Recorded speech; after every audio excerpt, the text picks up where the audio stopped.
I'm Chris Motes, and this is Faith in Politics.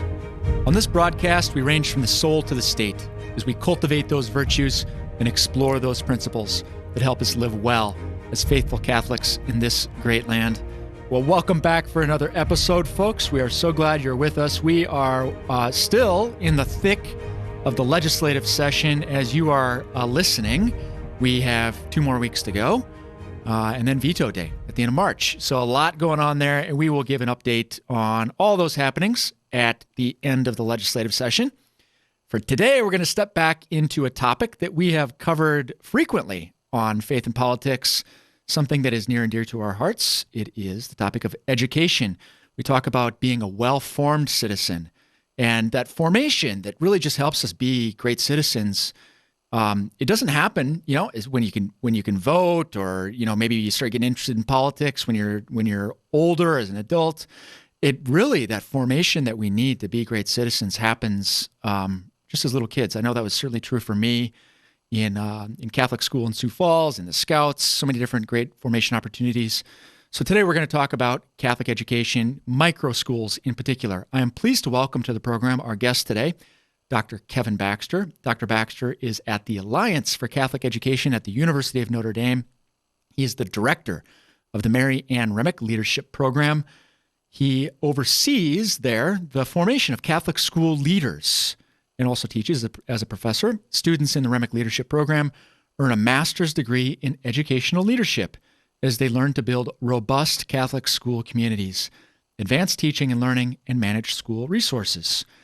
Dr. Baxter has had a long career dedicated to serving students, teachers, and principals in Catholic schools. Over the span of more than 20 years, he's taught middle and high school math and science, served as an assistant principal, and superintendent of elementary schools, and in 2015 became superintendent of schools in the nation's largest Catholic archdiocese. It's the Archdiocese of Los Angeles. It had more than 265 schools, 77,500 students. At NCEA, where he's been for a couple of years now, Dr. Baxter has developed the New Leaders Academy, a leadership formation program for new Catholic school principals, and he's also focused on reform initiatives in governance and school finance. The book we're going to be talking about today, he co-wrote, Greatness in Smallness, a vision for Catholic microschools, which looks to shift the paradigm on how to evaluate schools based on enrollment size. He collaborated with ACE, that's the Alliance for Catholic Education, on LEAD, a new initiative designed to increase Latino leadership in Catholic schools.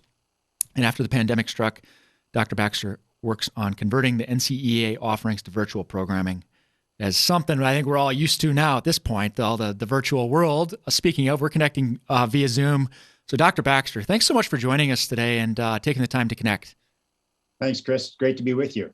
Well, as I was sharing before we went on the air, I read this book, and I was just so taken with it. The book is, again, once more, Greatness in Smallness, a vision for Catholic micro schools. And I was so taken with it because I think, it seems that we're in, as Pope Francis has put it, it's not a change of the ages, but we're in an age of change or something like that. We're in a time of kind of shifting paradigms. So to see a book dedicated to real creative thought on, how are we doing education as Catholics, as people that are just desiring to form future missionary disciples, the term we love here in the Diocese of Sioux Falls. A wonderful book. So I'm excited to dig into it today.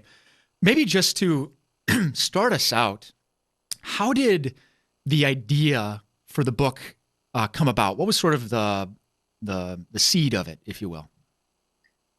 So it's an interesting story because I for much of my career, especially when I was superintendent of Los Angeles, we had a vision of growth. Our idea was really that, and obviously we still want this, right? We want more kids in Catholic schools.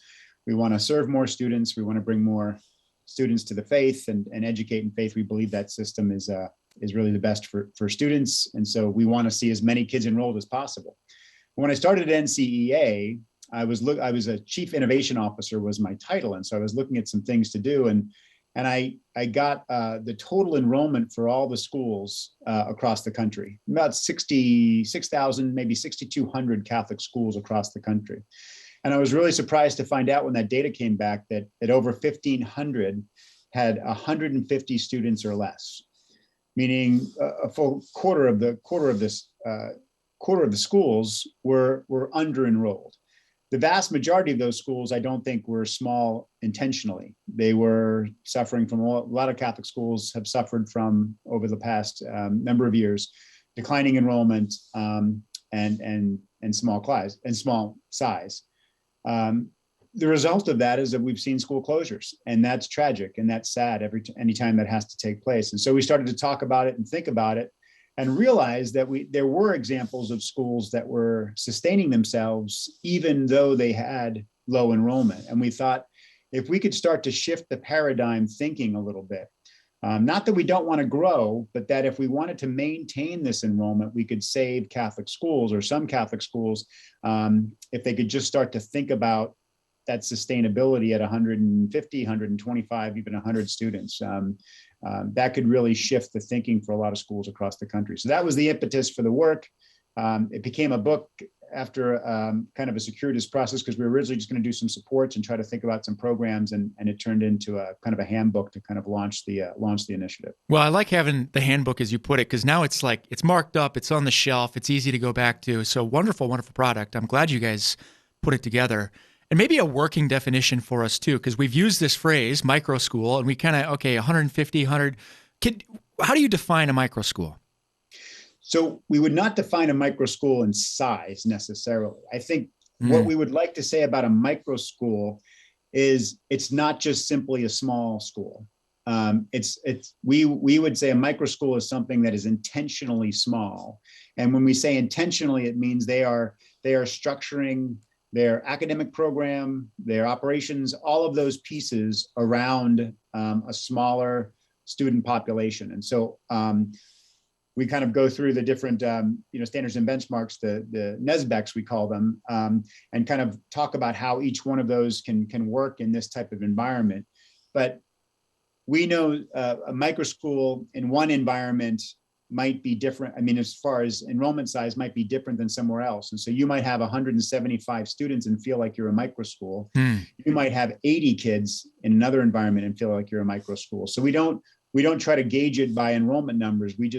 What we want people to know is you can't just kind of flip a switch and think you're a micro school. It really only works if you're intentional about all of those different activities that you have to do in order to create that sustainability. And I realize I've used this acronym, NCEA, and just for listeners that don't know what that is, it's a National Catholic Education Association. It's kind of a combination of trade organization and think tank. Is that a fair description? Sure. Yeah. Convener of Catholic educators. Right. They put on great conferences and doing great work. So one of the, as we're kind of thinking about maybe a paradigm shift, can you describe what are some of the features of the current paradigm that can be the friction points for schools as they're maybe, trying to maintain or losing enrollment in ways that are really uncomfortable for them? What are those features of the current model? Sure. And I think it's, they're structural and they're also attitudinal. Yeah. So let me, maybe from a few different perspectives. One could be from like a pastor, maybe even a bishop's perspective of enrollment being the indicator of school success. Yes. So you might look at a school and say they've got 150 students and they must not be doing very well because their enrollment's low. That's been the traditional kind of view, right? Because if you're doing really well, wouldn't more kids be enrolled? Well, what we want to kind of think about a little bit more intentionally is if you have 150 students, that tells you something. But what would tell me even more is where were you 5 years ago? Now, if you tell me 5 years ago you were at 225 students, I would be concerned. That means you've actually dropped enrollment pretty significantly over those 5 years. So what's going on there? But if you were at about 140 or even 155 years ago and you're maintaining where you are, that would tell me something slightly different. So the paradigm shift is around, let's not just look at enrollment at a school as an indicator, a sole indicator of success. And so that's one audience, I would say. The other audience, I think that's really important here would be maybe philanthropy and sometimes donors and funders of Catholic schools. And they would seek a metric of enrollment as an indicator of success. And so they might give a gift, a grant to a school, and then they'd want to see the enrollment increase over a certain period of time. And what we would encourage them to think about is look at other measures, because obviously faith formation, Catholic identity, academic outputs, all of those types of pieces. Can you look at measures that are beyond that? And then I think the financial piece is really, really important, because we talked about the definition. I think the one key definition for us too is that a micro school doesn't need to raise significant funds beyond what a traditional Catholic school would have to raise. Now, every single Catholic school that I've ever really been a part of has to fundraise, right? They all have their fundraisers, and they want to raise funds to help support the school. So we would expect a micro school to have those same behaviors or same programs that a traditional Catholic school would have, but they wouldn't have to get resources and funding in addition to that. So that financial piece is really, really important when we're thinking about sustainability. So as we're kind of thinking about, it's not really about enrollment numbers per se, but an attitudinal shift. One of the things I like too in the book, that you kind of walk through some of the practical tools that can just sort of help facilitate in a really practical way. Two of the phrases that stuck out at me were split classroom and multi-age classroom as really legitimate options that can be employed either temporarily or in a permanent way. Can you explain what those terms mean? Sure. And what I would actually say is split classroom or multi-age instruction. I think that, and here's the difference. We use the term split classroom. You can sometimes hear some dioceses say combined classes. And this is something that has historically happened as Catholic schools lose enrollment. And what a principal and maybe a pastor would tend to do is they'd say, oh, we only have 10, 12 kids in third grade, and maybe we've got 10, 12 kids in fourth grade. Let's put those classes together. And what's happened in some schools when that happens is a teacher's there, but they're teaching two separate curriculums. You almost can picture the classroom divided in half, and they're teaching third grade math, and then they teach fourth grade math, and they have the fourth graders doing the fourth grade and the third grade going to third. That could be what we'd call a split classroom. That approach is often seen as being desperate by parents. Sometimes parents will leave the school because they think that's not really sustainable, and they're worried about the future health of the school. And so in the book, what we really try to talk about in terms of multi-age instruction is thinking about what maybe people listening can most easily picture as that traditional one-room schoolhouse, when we had a variety of different grade levels in one room. And each student can receive curriculum and content and teaching that's on their specific level. And so a multi-age instructional classroom is going to have one teacher with all of the students kind of grouped in ability in terms of where they are academically, and then receiving content delivery at their level so they can experience growth and grow at their own pace. And so the multi-age instructional approach is not a temporary approach. That would be something that you would want to commit to. You'd want to make sure you have your teachers well trained in how to deliver it. And it's not something that you would necessarily do away with, even if you had a few more students come into the classroom. If you had a combined classroom or a split classroom and you had additional students come in and you could separate them, you would instantaneously separate them. So I hope that makes sense. It does. So the multi-age instruction, you mentioned the teacher training. This doesn't strike me, I don't know, I guess, but doesn't strike me as something that is maybe taught to in our teachers' colleges. Where would a teacher learn how to do multi-age instruction if this was something that was attractive for one reason or another to a school? It's a great question. So there are resources out there. There are a few pretty good books on multi-age instruction. I will also say that it's not, it's not uncommon. I mean, you can get training, and there are different groups that do training around multi-age instruction.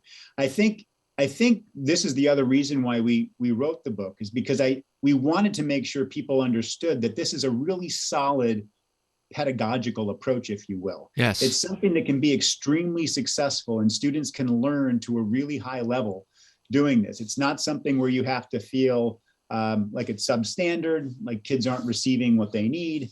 And so obviously making sure that teachers are well trained and you're delivering on, again, those outcomes that you want to see really helps to make that case. And I just always say, hypothetically, they're not hypothetically, for real, there are micro schools in wealthier areas where parents will pay $15,000-$20,000 a year to have their kids go to a multi-age instructional classroom. So I share that just because it is seen as something that's viable and really can be successful if done correctly. It's not a desperate move. It's like there's real benefits there. Yeah.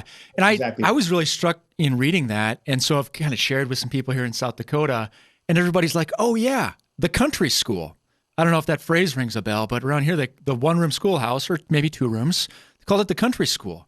There's a school every couple miles, and the farm kids walk to it. And there are even some old timers around here that actually went to country school. I think they ended up shutting down in the 60s is when they kind of came to an end. But and people have a really fond memory, not just memories, but actually real formation benefits. So yeah, really just fascinating concept, and to see you kind of articulate the benefits was great. Yeah. One of the things that is unique about, not unique, but it's different than the Archdiocese of Los Angeles, which I would imagine has a mix of sort of both suburban but also urban.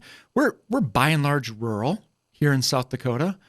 Can you maybe offer some thoughts on how rural communities that don't currently have a Catholic school for one reason or another, maybe they used to have one, but didn't have the attitudinal shift. They didn't, so it's now they don't. But I think, parents are more and more interested in what are my options for one reason or another.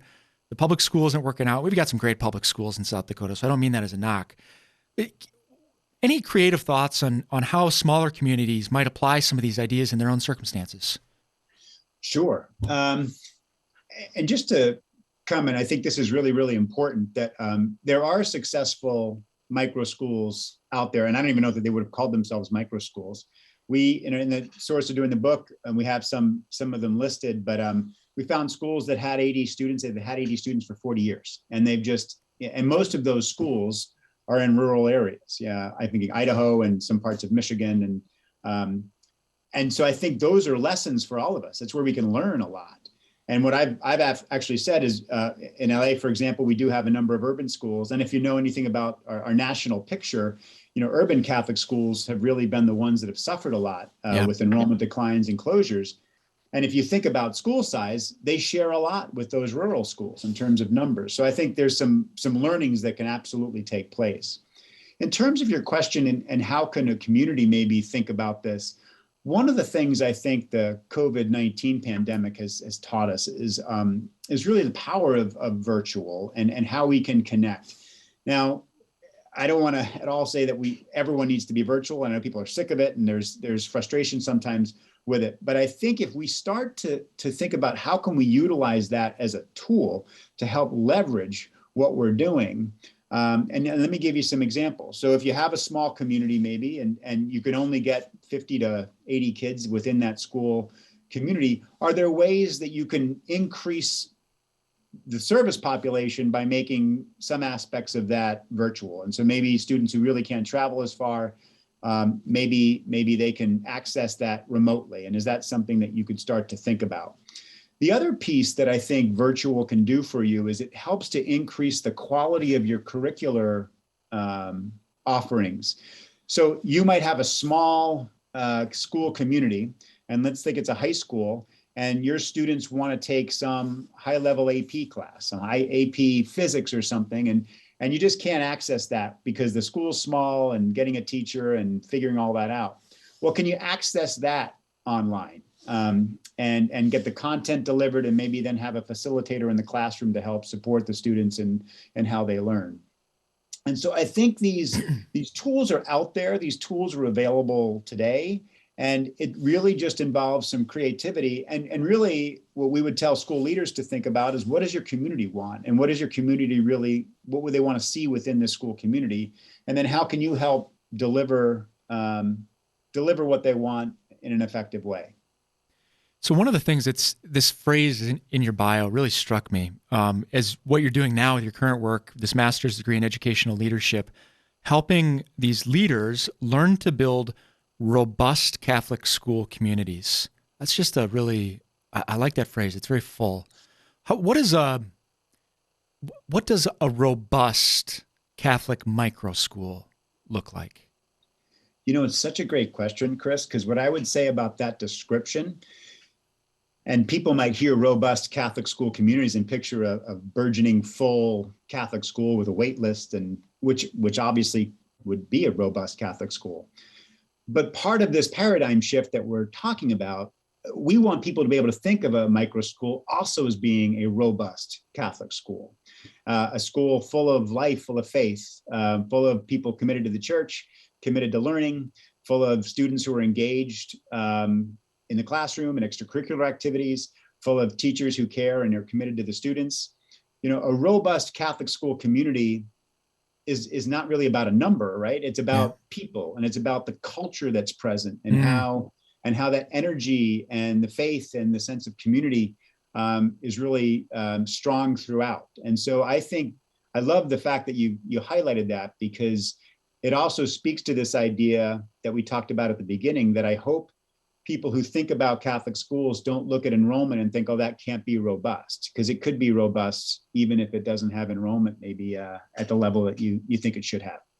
Well, I like that. One of the reasons I'm so struck by it too is just that, this has been a theme kind of throughout our conversation, but in South Dakota, we're kind of a small, simple, humble, and that's like, there's such a spiritual truth in like the littleness of Bethlehem, the littleness of Nazareth. So to see you describe just sort of littleness, it's in the title of the book, right? Greatness in smallness, just that littleness can actually be vibrant and attractive and life-giving, informative, really, really beautiful. So what does the future hold? I know there's a lot of dust in the air, so to speak, with Catholic education right now. The pandemic, it seems, has proven favorable for Catholic education. A lot of Catholic schools really did their very, very best to serve children in person through the pandemic, which that was a tough call. There was a lot of political contentiousness over opening and closing, and to make that tough call, that's a burden, but also a duty of leadership. So good on them. And so we've seen an enrollment boost. But as you look at, let's say, the next 50 years or the next 100 years, we're going to be those habits, features, virtues, if you will, that are going to help us thrive, not just in the numbers ways, but what are going to be those defining features of Catholic education in the next 50 to 100 years? So it's a great question. And 50 to 100's hard to think through, but let me tell you about the next maybe 10. Sure. And then maybe think about this a little bit, even a little bit longer term. Again, I talked about my work in LA. We had this vision of growth. We wanted to get, we had 75, 80,000 kids, when I was there. And we have, like I said, 100,000 kids. We want 100,000 kids by 2020 or 100,000 kids by 2030. We wanted that growth. I think about it from a national perspective. We have about 1.6 million kids in Catholic schools today. And, let's get to 2 million, let's set a big audacious goal and try to go reach that. That was the thinking. Well, one of the things after working on the micro schools for a number of years and really thinking this through more clearly, we've had this period of decline, about 20 years of consistent decline nationwide in overall enrollment. Now this year, because of the COVID-19 pandemic, we've had our first increase. We're still not up to kind of where we were pre-pandemic, but that's hopeful news. But I keep thinking if we went to just flash forward to 2030 today, and we told people who are committed to Catholic schools across the country that we're going to be flat, we'll still have 1.6 million kids enrolled in 2030, most everybody would be doing backflips. They'd be ecstatic about that because of this historic decline that we've had almost consistently for the last couple of decades. Well, if you think about that in light of micro schools, that's really what we're talking about. Can we start to think about sustaining where we are, kind of stopping the decline, if you will? And then what I would say the next step is, and this gets to your question, and we can talk a little bit about what that might look like, but then maybe you can start to think about, can we grow? Can we start to add? Can we build schools? Can we think about growth? But in some ways, when you have a hole and you're digging a hole, sometimes they say you got to stop digging first, right? Before you can start to fill that. And I think that's kind of the concept here of the micro school. in terms of the next 50 to 100 years, I mean, what I would hope for is, and this is a little bit political, but thinking about school choice, for example, and more state and federal dollars going to support religious-based schools. I think that's not a panacea, by the way. I don't think that solves all of our problems. Yes. But I do think that's a justice question in terms of families who truly can't afford it. And, yes. And I think that's really, really important for Catholic educators to talk about. And I think that piece could be a big part of our overall, I don't want to say resurgence, but I think a revitalization of Catholic schools over that period of time. Well, the show is called Faith and Politics, so we're allowed to talk about, and you're totally permitted to endorse ESAs on this program, and that's that's a big part of the conversation. Why I wanted to have you on, because we talk about ESAs here, and people say, "Well, I don't have any options. Even if I have an ESA, I don't have anywhere to go." So the question is, can we think creatively? And if we've got some actually financial freedom, can we actually open smaller schools? Right. It's a great question. Okay, Kevin, we've got about a minute and a half left here. One of the things I'm curious about for people that are really desiring to think creatively, any books, resources that you'd recommend? I think your book is great. That's something that I've got a copy. I'll loan it out to anybody that wants it, or they can go online and buy a copy too from the NCEA. But any other books or resources that people might look into? Sure. You're going to put me on the spot with books, but what I would say is this: those people listening who can, I would set your Google alerts for innovative schools. Yes. Innovative Catholic schools. There are a lot of innovations going on. We've talked about micro schools, but there's dual language immersion, and there's STEM, and there are a lot of approaches that different Catholic schools are thinking about around the country. My firm belief is that our success will rest on two pillars. One is leadership, which I'm actually obviously involved with now here at Notre Dame. And the other is innovation. And innovation is simply thinking, how do we continually improve upon our past performance? And so it's never settling for the status quo. It's always saying to ourselves, we've had some success, let's celebrate that. Now, how do we get better? And so I think, and there are things going on out there, and we should be willing to learn from other systems and obviously other Catholic schools. And I think that's just, I think, an obligation of a Catholic school educator today, because there's a lot of opportunity to be creative and do new things. Well, wonderful. Dr. Kevin Baxter, thank you so much for joining us on Faith and Politics. Thanks, Chris. It's been a pleasure being with you. Thanks. And thank you, as always, dear listeners, for tuning in. Until next time, live well.